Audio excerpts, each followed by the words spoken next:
Dear students, a very good morning to one and all. In last lecture, we have discussed about the hydrodynamic lubrication, okay, and the basic terminology used in the hydrodynamic lubrication bearing system, okay, like clearance हो गया आपका, diameter clearance है, radial clearance हो गया, minimum oil film thickness हो गई, H not क्या होता है, और भी कई सारे टर्म्स हैं जैसे आपका क्रिटिकल प्रेशर हो गया, समरफेल्ड नंबर हो गया, ओके, ये सारे बियरिंग कैरेक्टरिस्टिक नंबर हो गया, बियरिंग मॉडुलस हो गया। तो ये सारी चीज़ें हमने डिस्कस की थी, ठीक है। In today's session, our objective is the heat generated in general bearings. In today's session, we will discuss the heat generated in the general bearing. General bearings में आपका जनरल bearing कह लें आपका, या स्लाइडिंग bearing कह लें, या sleep bearing कह लें, इसमें आपका हीट कितना आपका हीट जनरेट हो रही है इसकी हम स्टडी करेंगे। Okay, so we will go through the language. देखें आप एक बार। The heat generated in the bearing is due to the fluid friction and friction of the parts having relative motion. That means दोनों ही आपका, चाहे आपका जनरल और जनरल और द बेयरिंग के बीच में जो रिलेटिव मूवमेंट होता है, या फिर आपका भले विद द हेल्प ऑफ आपका जो लुब्रिकेटिंग फिल्म है, आपका लुब्रिकेशन फिल्म है ना, जो लुब्रिकेटिंग वाला आप बीच में यूज़ करते हैं, ओके, तो उसको इसके रिस्पेक्ट में आपका जो रिलेटिव मोशन होता है वहाँ पे कितनी हीट आपका जनरेट होती है उसके बारे में डिस्कस करेंगे। और मैथमेटिकली इसको कैसे रिप्रेजेंट करते हैं, it is generated by the Q G, and Q G आपका ये जो इसका रिप्रेजेंटेशन है, ओके, इसकी जो इक्वेशन है that is the mu W V newton metre per second और जूल पर सेकेंड और वॉट, ओके। तो चूँकि वॉट आ रहा है तो आपको पता होगा that is no doubt heat तो है ही है, उसके साथ ये पावर भी है, ओके। जहाँ पे म्यू क्या आपका म्यू किसको डिनोट कर रहा है, that is coefficient of friction, W denoted the load on the bearings in newton, okay. यदि आप लोड को निकालना चाहें तो ये load is nothing but the pressure load, okay. तो जो प्रेशर फोर्स होता है, यानी कि आपका यदि फोर्स देखा जाएगा तो क्या हो जाएगा, प्रेशर इनटू एरिया। तो जो बियरिंग प्रेशर है यहाँ पे, okay, pressure on the bearing in newton per m square as well as the multiplied by the projected area of the bearing, okay. तो प्रेशर कितना हो जाएगा आपका P, एंड जो प्रोजेक्टेड एरिया क्या हो जाएगा आपका, length of the bearing into diameter of the journal, okay. तो ये इनटू डी हो जाएगा, ये आपका प्रोजेक्टेड एरिया आ जाएगा, तो यहाँ से आपका लोड काउंट हो जाएगा, ओके। नेक्स्ट बात करेंगे हम यहाँ पे वेलोसिटी की आपका, जो कि रबिंग वेलोसिटी है, जिसको हम आप पहले से जानते हैं, V इक्वल टू होता है आपका पाई डी इन बाई 60। तो यहाँ से आप रबिंग वेलोसिटी निकाल सकते हैं, जहाँ पे D क्या होता है आपका, D in metres, and that is nothing but the diameter of the journal, okay. So I think velocity आप यहाँ से फाइंड आउट कर लेंगे, रबिंग वेलोसिटी। और N क्या होता है आपका, N है आपका स्पीड ऑफ द जर्नल, ठीक है, जो कि आपका रिवॉल्यूशन पर मिनट में होता है, RPM है, ओके। तो ये सारे पैरामीटर्स आपको पता है, तो यहाँ से हीट जनरेशन आप निकाल लेंगे, कितनी हीट आपका जनरेट हो रही है, ओके, वैल्यू पुट करके, okay.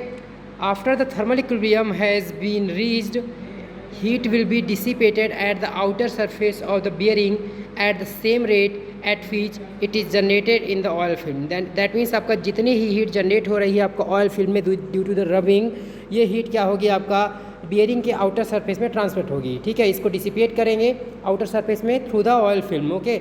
Now so the amount of heat dissipated will depend upon the temperature difference. तो ये किस पे डिपेंड करेगा, टोटली आपका टेम्परेचर डिफरेंस पे डिपेंड करेगा, okay. That is TP minus TA जो निकालते हैं हम, यहीं से आपका उसकी रिक्वायरमेंट रहेगी। सो क्या लिखा हुआ है देखिए ध्यान से, the amount of heat dissipated will depend upon the temperature difference, size as well as the mass of the radiating surface and on the amount of air flowing around the bearing. कितना आपका air flow हो रहा है, कितना मास वहाँ पे contain हो रहा है, how much amount of mass is containing in the radiating surface, what is the size of the journal and bearing, and the basic आपका टेम्परेचर डिफरेंस। तो ये आपका सब मिल करके यहाँ पे पता चलेगा कि हाँ, how much amount of heat will be transfer from the lubricating film to the outer surface of the bearing, okay. I think clear हो रहा होगा। However, for the convenience in the bearing design, the actual heat dissipating area may be expressed in terms of the projected area of the journal. यदि actual बात किया जाए तो projected area जो general का होता है वही आपका यहाँ पे एरिया काउंट करेंगे जो हीट डिसिपेशन में रोल प्ले करता है। तो यहाँ से आपका heat dissipated by the bearing देखा जाए तो QD इक्वल टू क्या होगा, CA TB माइनस TA। आपने हीट ट्रांसफर पढ़ रखा है तो वहाँ से क्लियर हो जा रहा होगा। तो ये तो सीधे से आपका how much amount of heat is transmitted वो यहाँ पे दिखाया गया है, ओके, QD से। जहाँ पे C क्या है आपका, C is nothing but the heat dissipation coefficient है, जिसकी वैल्यू आपका यहाँ पे वाट पर मीटर स्क्वायर पर डिग्री सेल्सियस में होती है, ओके, ओके ना। ए क्या है आपका projected area of the bearing, जो जिसकी वैल्यू होती है आपका L/D in metre square, and TB क्या है आपका temperature of the bearing surface, temperature of the bearing surface in degree Celsius, as well as the TA क्या है आपका temperature of the surrounding air in degree Celsius. ठीक है, तो यहाँ से TB माइनस TA आप निकाल लेते हैं। बियरिंग ऑब्वियस बात है, जो आउटर सरफेस है यानी कि जो बियरिंग का है टेम्परेचर ज़्यादा होगा corresponding to atmosphere. Okay, that's why we have find out the difference between the TB minus TA। Clear है? नाउ नेक्स्ट देखें आप यहाँ पे, the value of C have been determined experimentally by O. Okay, let's get the values depend upon the type of bearing, its ventilation and the temperature difference. That means कौन सी आपका bearing, आपको किस type की bearing यहाँ पे आपको use करनी है वो डिपेंड करेगा किस पे आपका, that means ventilation की आपका क्या है, ओके, टेम्परेचर डिफरेंस क्या है, ओके, जो टोटल वैल्यू आपका C की है किस पे डिपेंड करती है, बेयरिंग के टाइप पर, वेंटिलेशन आपका कंडीशन पर और टेम्परेचर डिफरेंस पर। Okay, so the average value of the C in water per meter square degree Celsius for the general bearing may be taken as follows. इसका जो वेरिएशन है वो नीचे आप देख सकते हैं।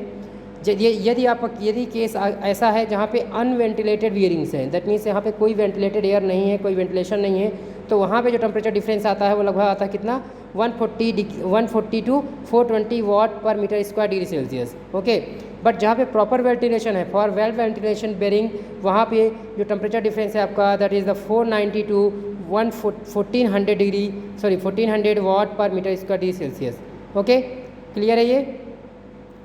चले आगे देखें, यदि आपका टेम्परेचर डिफरेंस आपका TB माइनस TA यदि निकालना है, ओके, तो कैसे फाइंड आउट करेंगे इसको?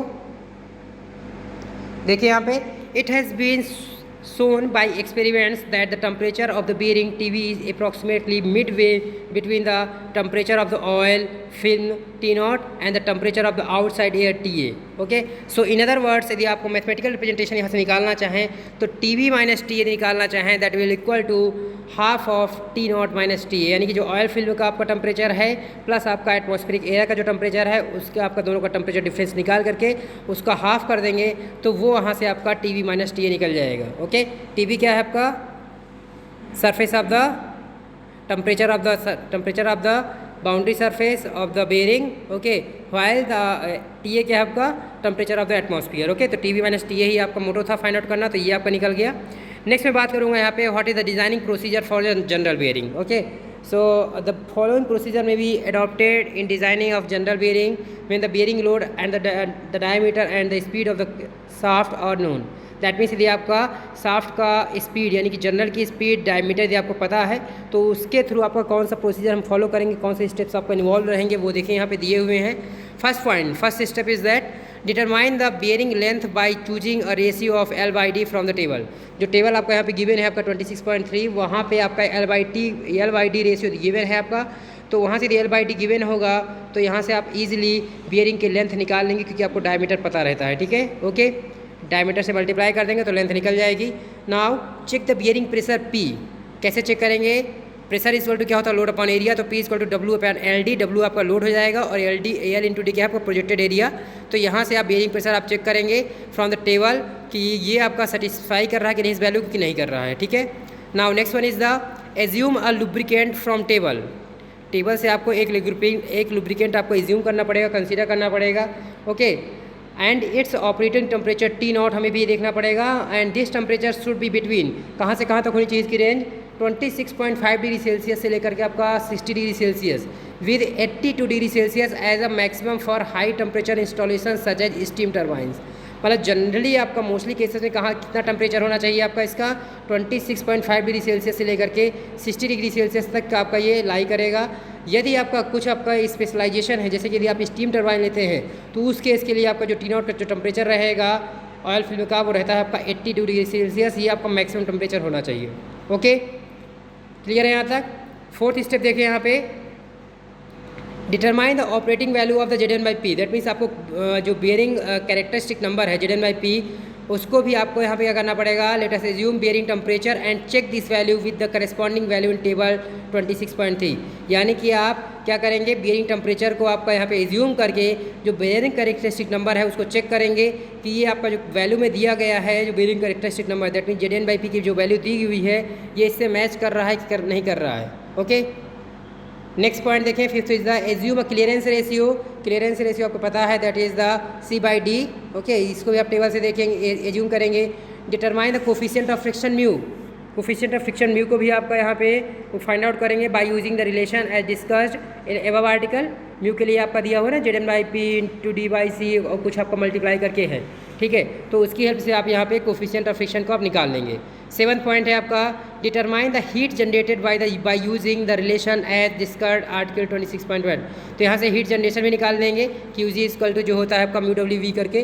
Okay, now eighth one is the determine the heat dissipation भी निकालेंगे, जो एबव आर्टिकल में दिया हुआ है, जो ऊपर फार्मूला दिया हुआ है उससे यहाँ पे हम क्या करेंगे, क्या निकालेंगे, हीट डिसिपेशन। देखिए हीट जनरेशन और हीट डिसिपेशन अभी जस्ट आपने देखा है। हीट डिसिपेशन क्या होता है, Q= CA TV - TA यहाँ से निकाल लेंगे, और जो हीट जनरेशन है μW यहाँ से निकाल लेंगे, ठीक है। तो हीट जनरेशन भी निकाल लेंगे और हीट डिसिपेशन भी निकाल लेंगे। क्लियर है यहाँ तक? Okay, next point is the determine the thermal equilibrium to see that the heat dissipated becomes at least equal to the heat generated. Okay, तो इक्विलिब्रियम, थर्मल इक्विलिब्रियम के लिए जितनी हीट आपका जनरेट हो रही है उतनी ही आपका डिसिपेट होगी। Okay, in case the heat generated is more than the heat dissipated. यदि कई बार हीट जनरेशन ज़्यादा है डिसिपेशन के कंपैरिजन में, उस केस से क्या होगा, then either the bearing is redesigned और it is already cooled by water. क्योंकि यदि आप हीट डिसिपेट नहीं कर रहे हैं तो कहीं ना कहीं वो क्या हो जाएगी, वार्म आउट हो जाएगी। तो या तो इसे आपका दोबारा रीडिज़ाइन करना पड़ेगा, या तो फिर आपको ऑलरेडी इसको कूल्ड करके आपको कूलिंग सिस्टम प्रोवाइड करना पड़ेगा। ओके, तो I think that is the total designing procedure for the journal bearing. Now you will not face any problem to solve the any analytical parameters, any numerical problem. Okay, so go through this procedure and do the more and more practice. Okay, so thank you. I think for today that is more than enough. Thank you so much.